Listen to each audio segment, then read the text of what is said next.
శుక్లాంబరధరం విష్ణుం శశివర్ణం చతుర్భుజం ప్రసన్నవదనం ధ్యాయేత్ సర్వవిఘ్నోపశాంతయై.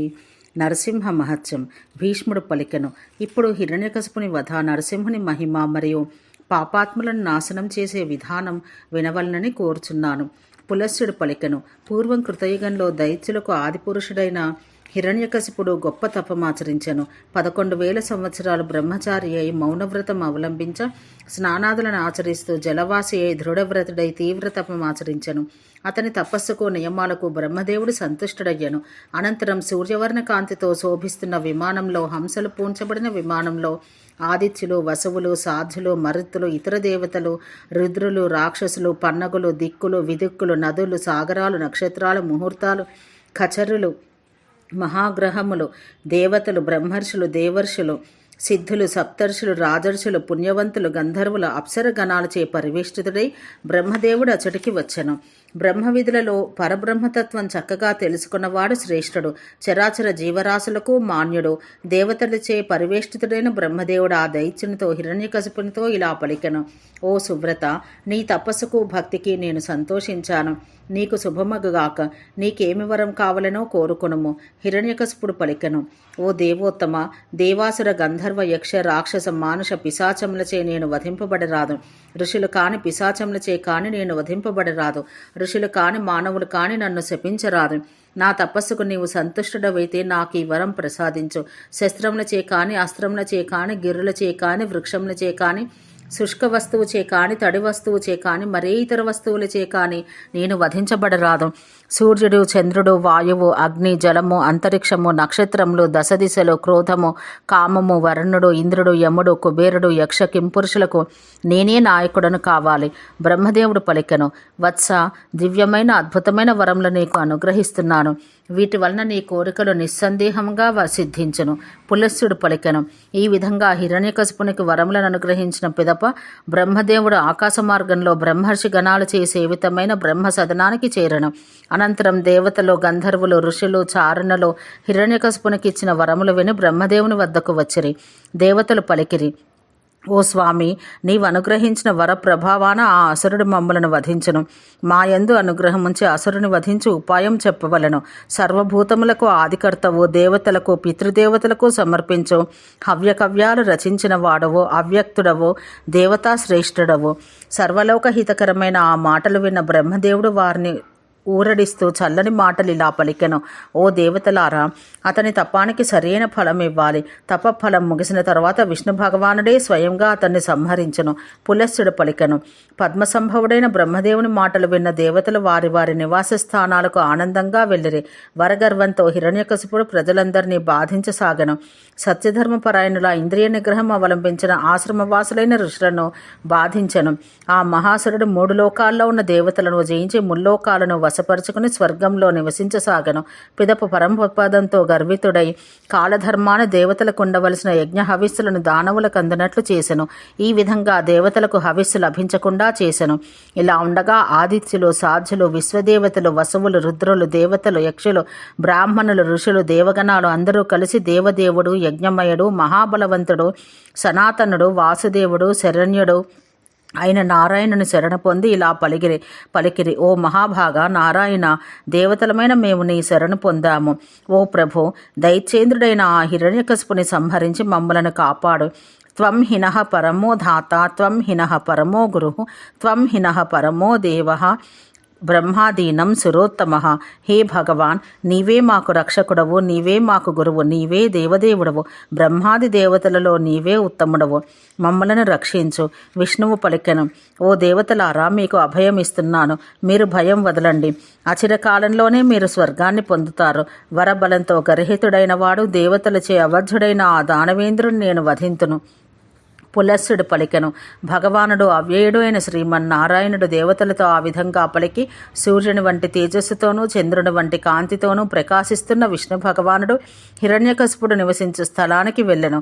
సగం దేహం నరునిగాను, మిగిలిన సగం సింహంగాను రూపంగాను నరసింహ రూపంగా అవతరించి ఒక చేతిలో రెండవ చేయి పెట్టుకొని దివ్యమైన రమ్యమైన మనోహరమైన సర్వకామప్రదమైన వస్తువులతో నిండి ఉన్న తేజోవంతమైన హిరణ్యకశిపుని సభామందిరం చూసెను. 100 యోజనాల పొడవు 50 యోజనాల వెడల్పు విస్తీర్ణం కలిగిన ఆ సభ అంతరిక్షంలో నుండి కామగమనం కలిగి 5 యోజనాల ఎత్తు కలిగి ఉండెను. జరాశోకం క్షమ అనేవి లేనిది, కంపించినది, సుఖకరమైనది, శుభకరమైనది, చిన్న చిన్న గృహాలు కలది, ఆసనాలు కలిగినది, తేజోవంతమైనది, లోపల నీరు కలిగినది, విశ్వకర్మచే రచించబడినది, దివ్యమైన వర్ణములు కలిగిన ఫలపుష్పములతో నిండిన వృక్షములతోనూ మరియు నీలి పీత అసిత శ్యామ శ్వేత ఎరుపు వర్ణం కలిగిన పూలగుత్తులు తెల్లని మేఘముల వలె ఆకాశంలో తేలుచున్నవి. స్వాభావికంగా కాంతివంతంగా ఉన్న ఆ సభా దివ్య గంధంతో రమణీయంగా ఉన్నది. అచటికి వెళ్ళిన వారు సుఖదుఖాలు, శీతోష్ణములు, ఆకలి దప్పికలు పొందరు. వివిధ రూపములు కలిగిన చిత్రములతో అలంకరించబడినది, శుభకరమైన స్వరములతో నిండినది. సూర్య చంద్రాగ్నుల కాంతిని మించిన కాంతితో ప్రకాశిస్తున్న ఆ సభాస్వరంలో స్వర్గంలో ఉన్న వస్తువులను కూడా ప్రకాశింపచేసెను. అచట ఉన్న మానవులు ఎల్లప్పుడూ ఆనందంతో నిండి మనస్సు కలిగి ఉండటం వలన వారు ప్రకాశించిరి. అచట రసవంతమైన ఉత్తమమైన భక్ష్యభోజ్యాలు ఆ సభలో బహుళంగా ఉన్నవి. అచట ఉన్న పూలమాలలు దివ్య పరిమళాన్ని వెదజల్లినవి. అచటి వృక్షాలు ఎల్లవేళలా ఫలభరితములై ఉన్నవి. అచట జలం శీతాకాలంలో వెచ్చగానూ వేసవి కాలంలో చల్లగానూ ఉన్నవి. కల్పవృక్షాల వంటి ఆ వృక్షాలు పుష్పభరితమైన కొమ్మలతోనూ చిగురులతోనూ వికసించి లతలచే చుట్టుకొనబడినవి. సువాసభరితమైన పూలతోనూ రసవంతమైన ఫలముతోనూ శీతోష్ణముగా ఉన్న నీరు కలిగిన తటాకములతోనూ నిండు ఆ సభలో నరసింహస్వామి చూసెను. కమలములు, పుండరీకములు, ఎర్రని తామరలు ఇంకా ఎన్నో రకాల పుష్పాలు ఆ సభలో ఉన్నవి. కారండవములు, చక్రవాకములు, నీటి పక్షులు మరియు స్ఫటికం వంటి తెల్లని రెక్కలున్న పక్షులు ఉన్న సభలో హంసగీతములు, బెగ్గురు పిట్టల రావంతోనూ కూడి ఉన్నవి.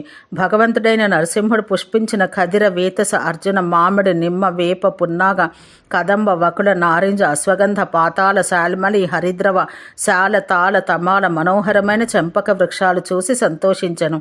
ఇవి కాక ఏలక్కి, మద్ది, కంకోల, లవలి, తుంగముస్తె, పిప్పలి, తాటి, అంజన, అశోక, పర్ణాస, చిత్రిక, జాజి, పలాస, పనస, చందన, మొగులు, కడిమి, అశ్వత్థ, నల్లతుమకి, పారిజాత వృక్షములతోనూ మల్లి, దేవదారు, అటరూష, పీల, మందార, గోరంట, పతంగ, అడవిమల్లి, ఎర్రగోరంట, నీలి, అగరు, కింసుక, దానిమ్మ, మూదుగ, దుకూల, ఇంగు, ఖర్జూర, నారికేల, కరకు, ఇప్ప, సప్తపర్ణ, బిల్వ, యవ, శరావత, వేగిస, తమల వృక్షములు ఎన్నో గుల్మముల చేతను లతల చేతను చుట్టబడి ఉన్నవి.